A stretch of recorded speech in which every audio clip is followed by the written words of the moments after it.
And we're live! Woohoo! And Christelle Hi, is everyone. currently on a 2K computer because she broke. I think you broke your normal computer, didn't you, Christelle? I Oh, broke my yeah. computer, so I know I'm lagging, and I can tell. I can tell every time I lag, so I'll just type my questions in. Tim, this is going to be fun. So, welcome to the show, Nicole. The more astute viewers may have realised that I've also had you on my Book Chat Live show, where I interviewed you about your favourite books without appreciating the true significance of the fact that your book was trance channeled, which for a while I misheard as trans channeled, and I thought, what's trans channeling? And then I googled it, and it's like, oh. So let's do the as succinctly, well, you know what I mean, as concisely as possible.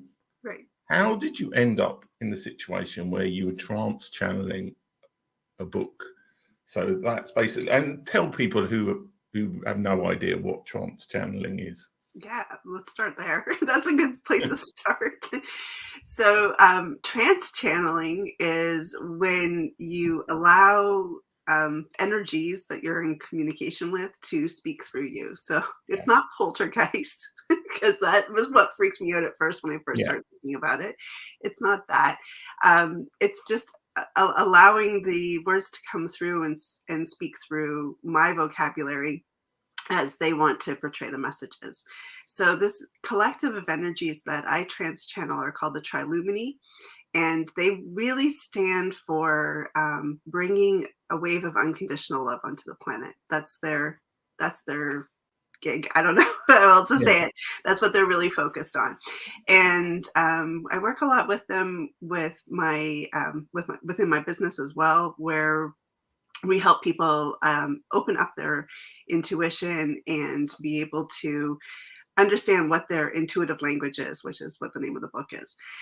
So what that looks like is that I just kind of calm myself down and then I start speaking. It doesn't sound like weird tongues of anything, although that does happen for some people who trance channel. Mine's not like really out there woo woo, crazy with it. And it's clear messages through it. And then they said to me when I was on vacation in 2019, we're going to write a book. I'm like, I'm sure we are. How are you going to do that? You don't know how to type. You don't know how to do any of those things, right? So they learned, and it was quite the process. It was quite the process. Right. Well, I bet Christelle Okay, can have so an attempt asking. I'm going to attempt to ask because I want to type this all out, but if I can ask it. Okay, so you refer to them as a tri-what? What? Tri Luminii is the name that they go by. And I actually do see them as 3 pillars of light when I see them come into the room with me. So you say tri, so is it 3 energy beings? They speak as one, but there's 3 kind of aspects to them, and that's the way that they visually appear to me, as like 3 beams of light. Okay, this is so interesting to me. So it sounds like their energy is pure love. How did you come across them? How did you meet them? How did you open yourself up to this?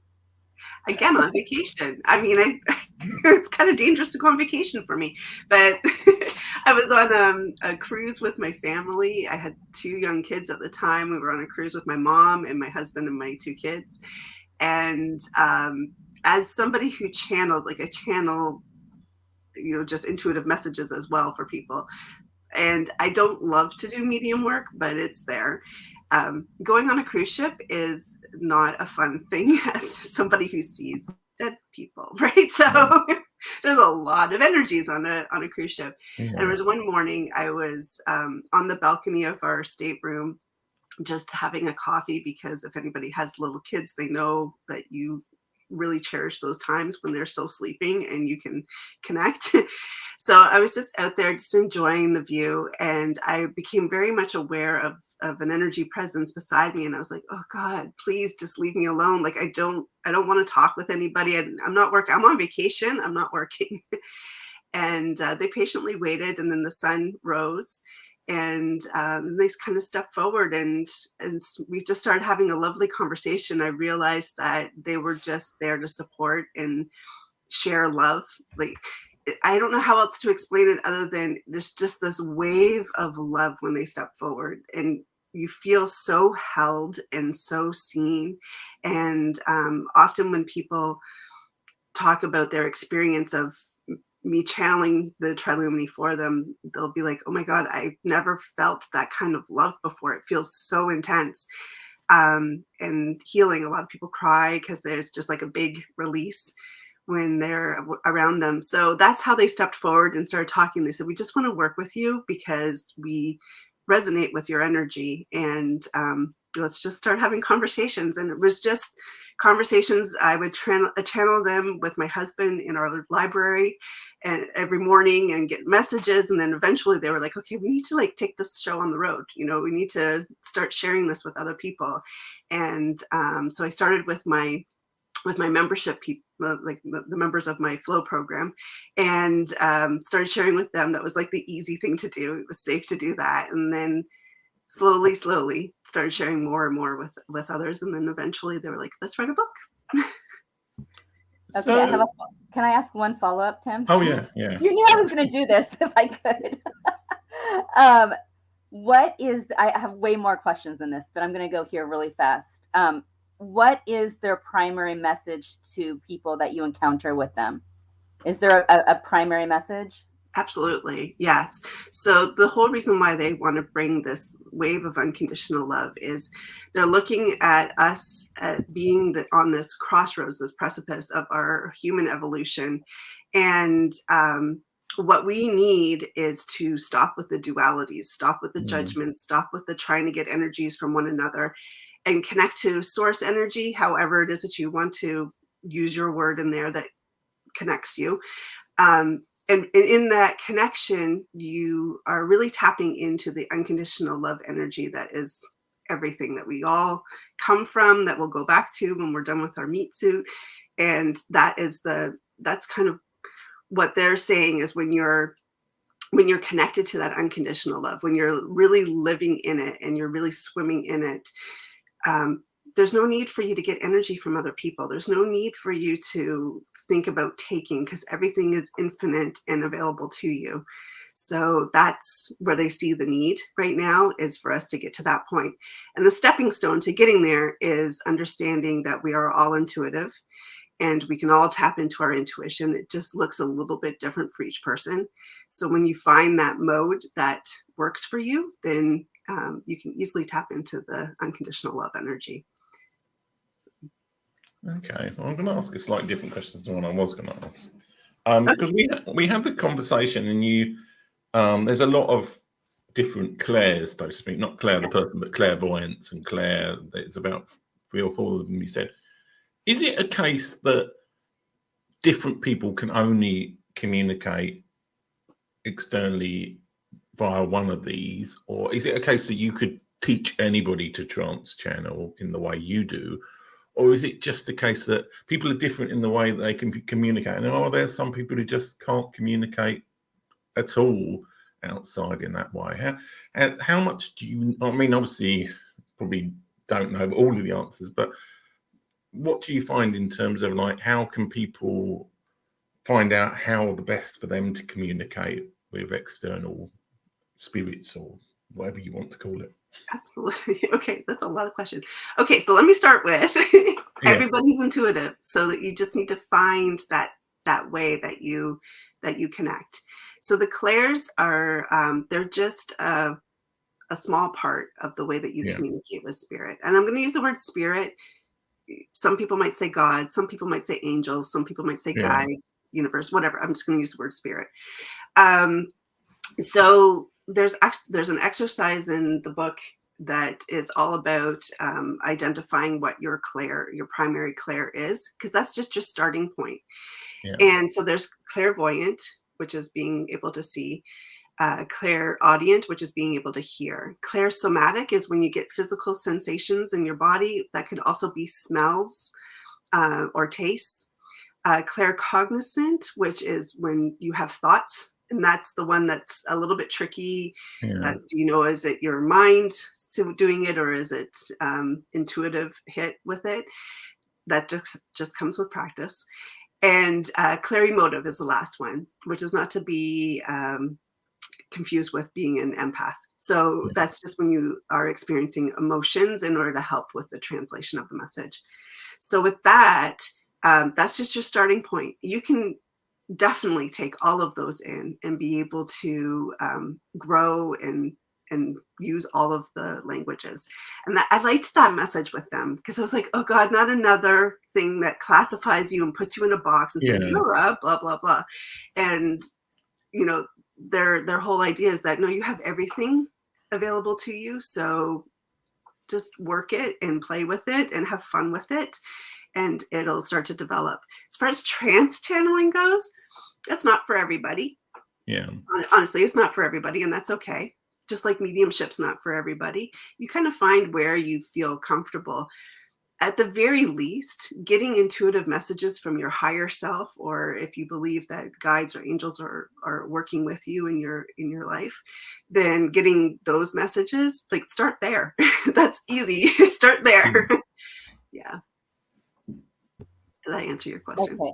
Oh, yeah. Can we go back to the beginning? Yeah. Like, when did all of this start for you? How young were you, and how young were you aware that you were able to have this gift? Let's call it a gift.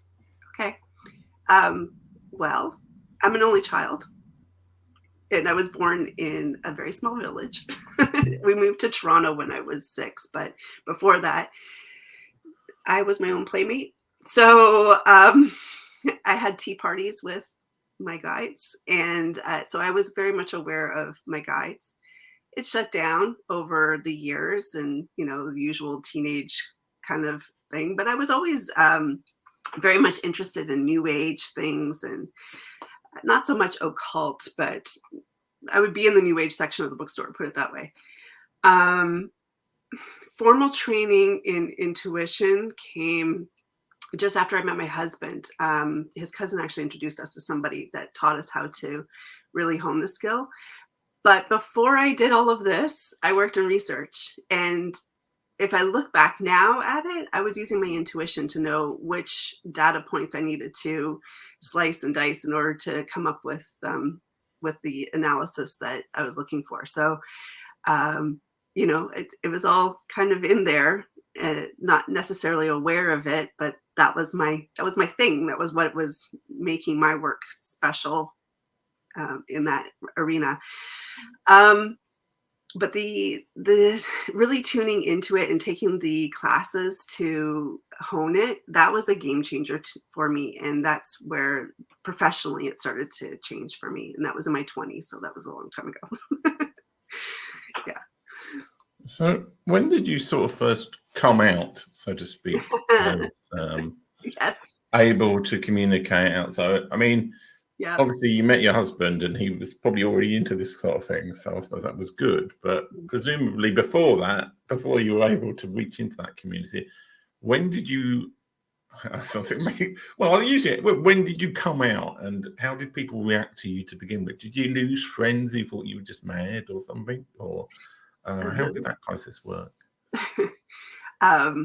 Formally, I would say I just always had very open-minded friends. So our friend groups, we would do that. Actually, my first year of university, my dorm roommate, her and I used to play this game where she would sit on her bed, I would sit on my bed, and one of us would draw a picture and the other one would guess what the picture was. And we just started training ourselves that way. It was just a fun thing that we were doing, and, you know, before partying.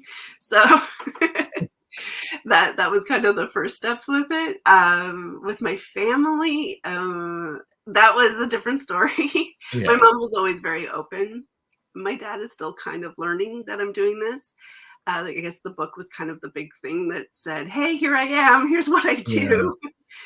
And professionally, you know, I've been teaching intuition for about 20 years now. So yeah, that's the way through. tell us about your book. Do you have it next to you? Can you show it to us? And Always then me. I'm so fascinated. Intuitive languages. Yeah. And I can't read the second part. Your field guide to live in alignment and flow. Okay, so tell us about this. And did your guides help you write this? I think you said they did. They wrote it. Yeah. They wrote it. Okay. Yeah. So tell They us wrote more it. about the book. Yeah, I interjected some stories from my clients and students and from myself to my own journey. But for the most part, I'd say about 90% of it is written by the Tri Luminii. It's a step-by-step, it's very practical in building your intuitive language. So an intuitive language is comprised of your relationship to environment. So in other words, setting up your external world to receive, your relationship to unconditional love, which is setting up your internal world to receive, and then your clair family, which is your primary and secondary clair. So they have exercises through the book. It's very interactive, and the exercises help you define where you're at, and then you take, here's my relationship to environment, plus my relationship to unconditional love, plus my clair family, put it together, and that creates your intuitive language. So there's 12 intuitive languages, and it's just a starting point, and you move all around and grow, just like you would if you wanted to speak multiple languages. You just start practicing. That's it. Yeah. Okay. Christelle unmuted herself there. I don't think she's asking a question on delay. You said that, like, when you're on a cruise ship, I'm not entirely sure why cruise ships would be so bad, but we'll go with that. But Yes. you often were bothered by external spirits or forces or whatever whatever you want to call them. Now, the Tri Luminii sound like they're very positive and they're like extremely. Is there are there equivalent bad spirits that people should be avoiding out there? I mean, are there troubled former souls out there of people who've like not passed on properly? Like, is there a spectrum of good and bad spirits out there? And should people be careful when they're tuning in to their intuition that they're not being led astray by, I know this sounds very biblical, but by evil spirits or something like that? Right. I haven't come across any, knock on wood. I don't know if I'm just lucky or what, but I have a really strong, deep relationship with my own guides. Yeah. And I feel their protection, and I feel that they really kind of buffer different energies, like whether you're incarnated or not, because there's sometimes when there's people who are, toxic people, right? Yeah. We've all come across toxic people in our lives. I find that a lot of toxic people just kind of leave my world, and I really firmly believe it's my guides have something to play in that. If you set a really strong intention that this isn't going to be your reality, I firmly believe in that. I believe in the power of the mind. I believe in the power of setting your own boundaries and energies. If you're somebody who gets taken advantage of by people, then I guess, it's only natural. Everything's energy, that you're going to attract that kind of energy too, right? Do I think there's evil? I don't know. Until COVID happened, I'm not sure. Yeah. Before that, I was said no, but I don't know. Maybe now. That's a whole other topic. Yeah, we have a comment. My husband just commented, just loving this conversation. It's really good. Thank you. I knew he would. And James, ask questions if you have any, because we'll ask them for you. So Nicole, because he popped on here, as you're talking, I'm thinking of something James is also exploring right now, and that's the highly sensitive person. Mm-hmm. Is there a correlation between the highly sensitive person and channeling and energy and everything you're talking about? Sure. So somebody who is highly sensitive, it depends on the definition that you use for it, because there are a couple of different definitions. If you're talking psychologically, then that's one thing, and then energetically is another.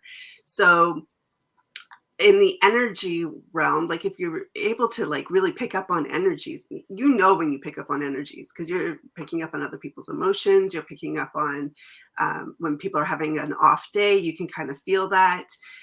You walk into a room and you're like, something feels not quite right. I'm leaving. or this feels like my place and I'm staying, like that sort of idea. So if that's your sensitivity, you can read energy super easy. You're probably going to be strong in the clairsomatic and the clairemotive.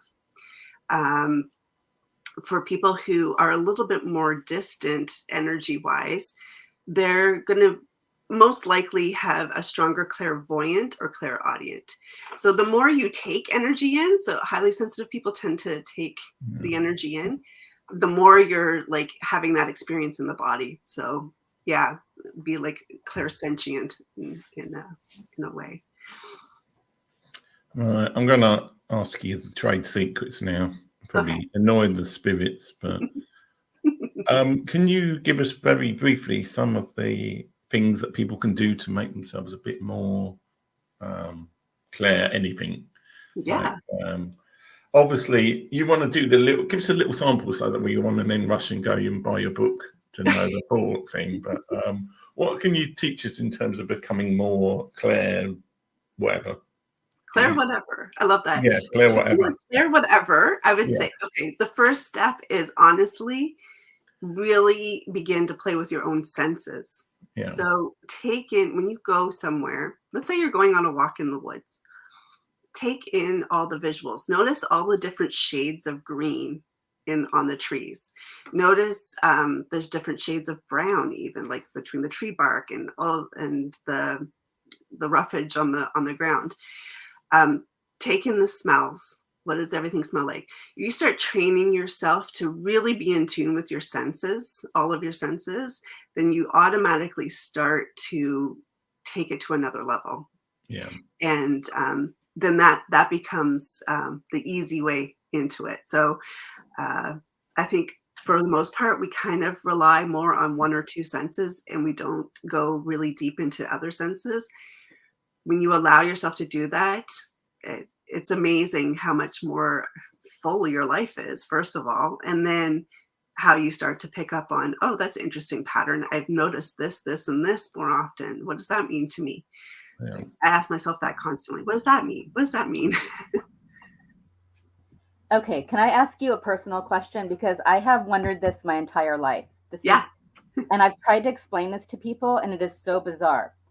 I can't smell things. I can't smell I can't smell flowers. I can't smell, but I can taste fine. So that's the follow-up question I always get, but you can taste. I'm a foodie. I can taste fine, but I can smell like energy. I don't know how to explain this.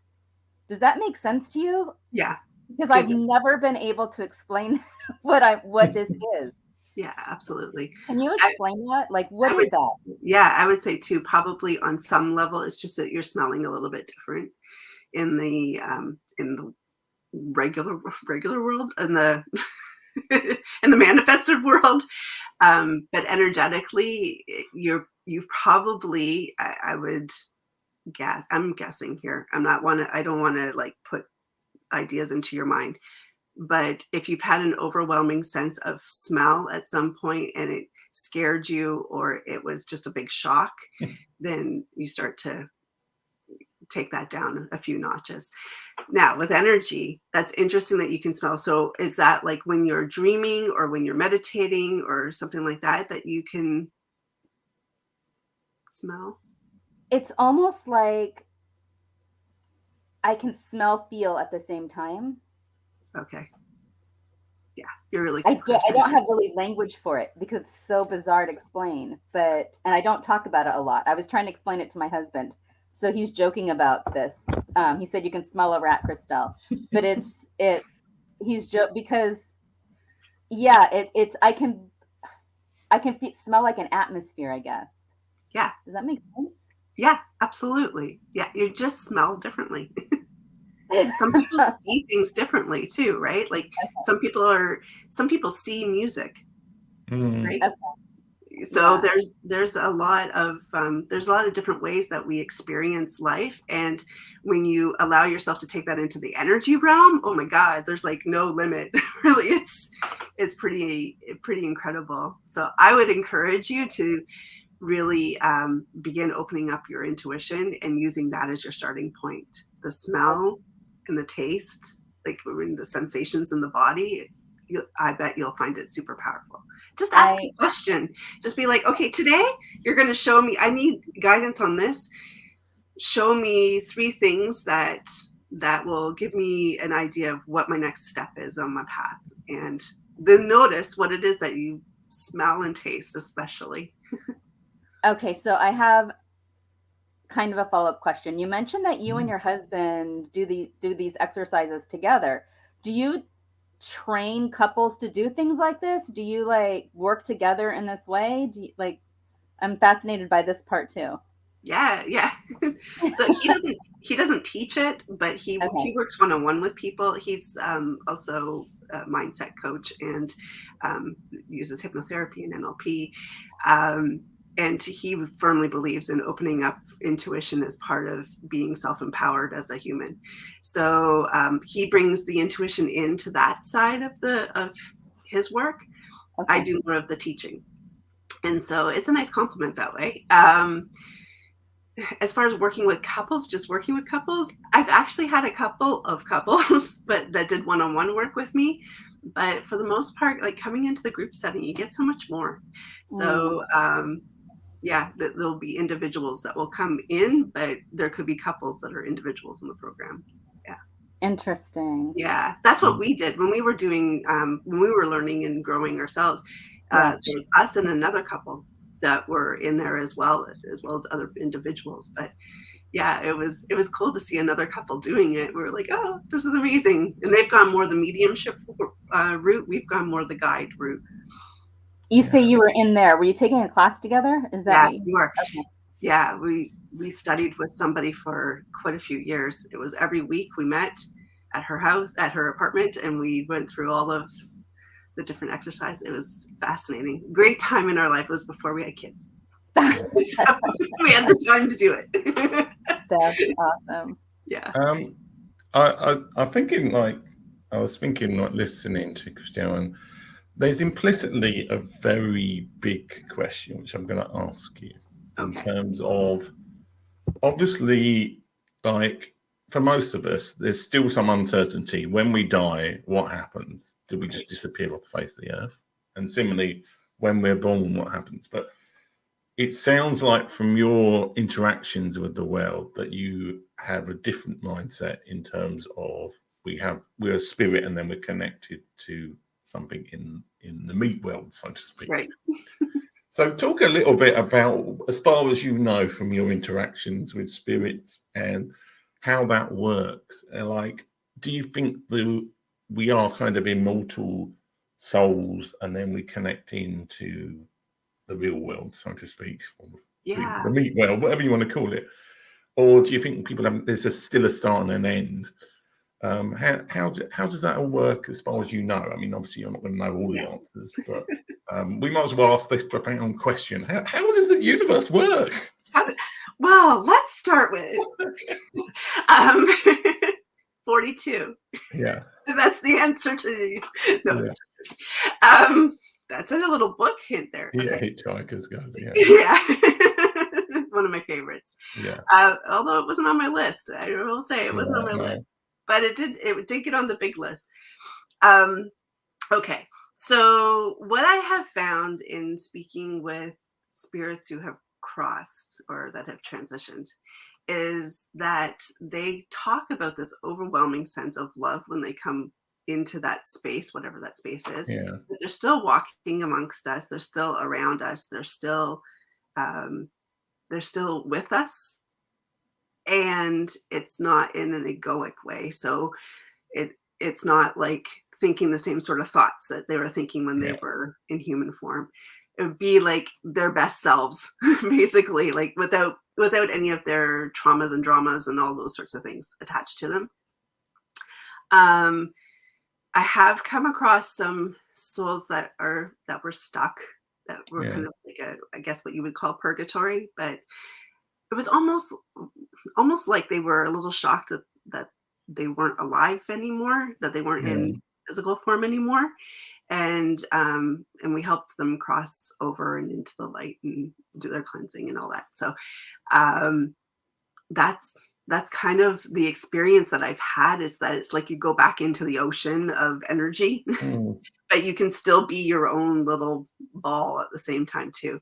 That, and if you believe in reincarnation, I've had some pretty cool stories with that one too, where people who had passed away, decades and decades ago, and had incarnated, but you were still able to access their old self, like from Yeah. when they were in life with you, kind of thing.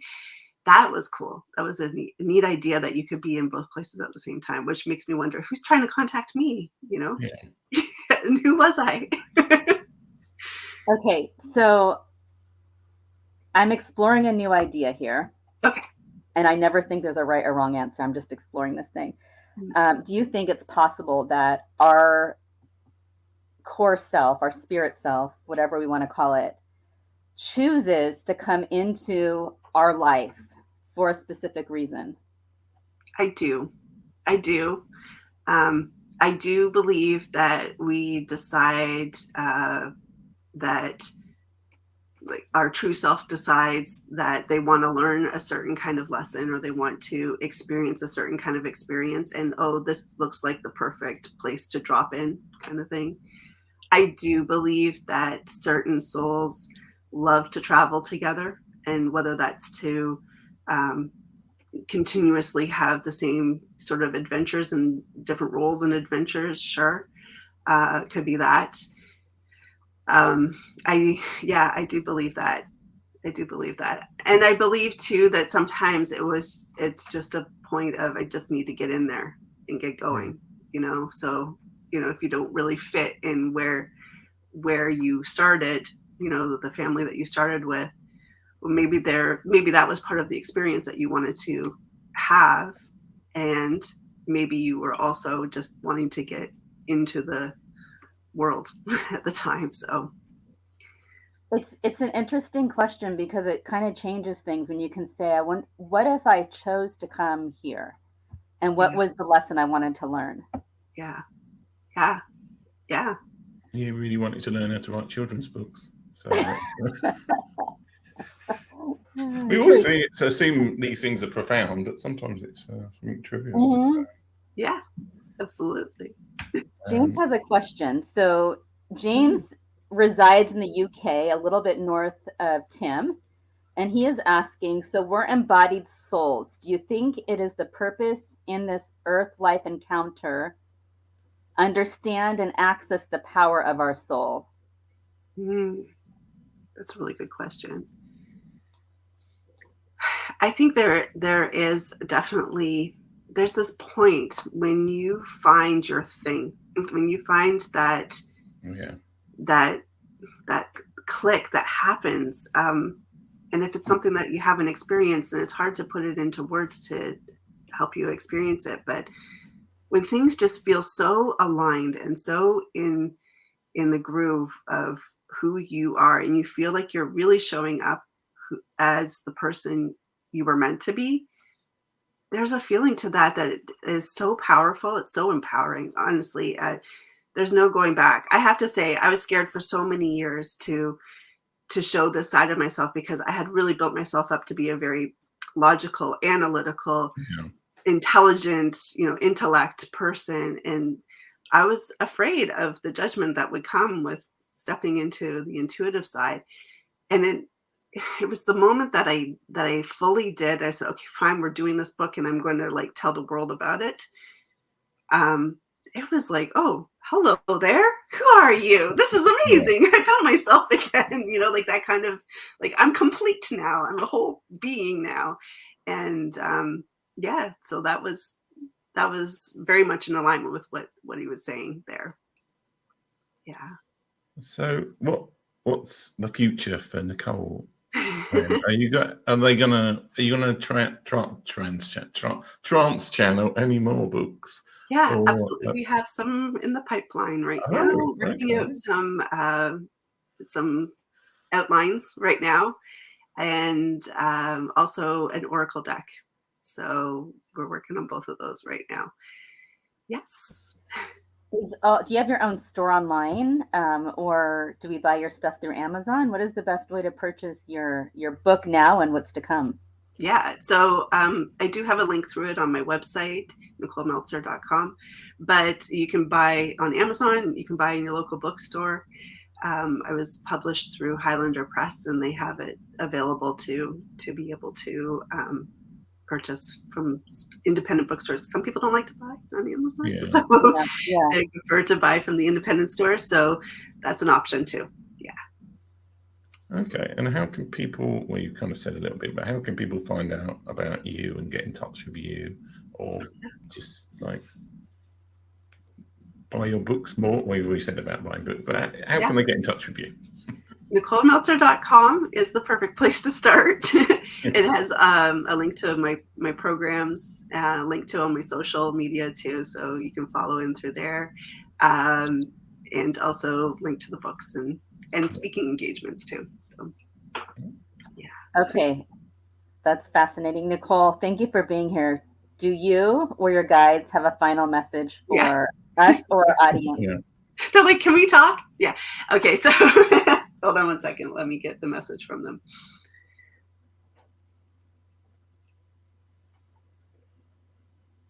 They're so happy.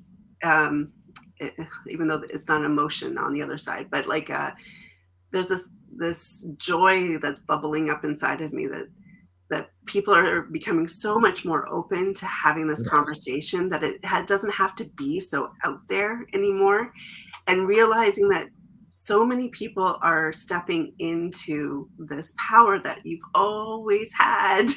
You just need to unlock it. So they love the idea of doing the growing your senses. Do that on a daily basis, and playing. Just play. So asking yourself, what does this mean? So one of the things that I do in the meditations is I'll take them through a guided meditation and then have them notice in a spot, what is it that you notice here? And then we come out and we translate it, which means, what is that a metaphor for? So if you saw a dog, what's a dog to you? And just start doing that in your daily life. When you go for a walk and notice all the things that you notice, what does that mean to me? What does that represent? And start seeing that there's a pattern in what you're being told, because you're being told constantly something. So start to become aware of it. Yeah, I was thinking, I'm sure we aren't, but we may be one of the first YouTube shows that has somebody live trance channeling on it. There you go. You probably have a whole show doing that, actually. You probably could have there's probably already about 15 YouTube channels, but I haven't seen anybody trance channel before, so that's interesting anyway. Yes, the universe speaking from James. Constantly. So, thank you so much for being a guest. Thank you so much. It was so much fun. Yes, Thank I'm you, going to try Nicole. and press the right outro button now and not screw it up. I had that in the past. Thank you, everyone. We'll see you. Thanks, everybody. Thanks to the Tri Spirits and all the rest of it. Thank you. Yes, thank them as well. Yeah. Bye.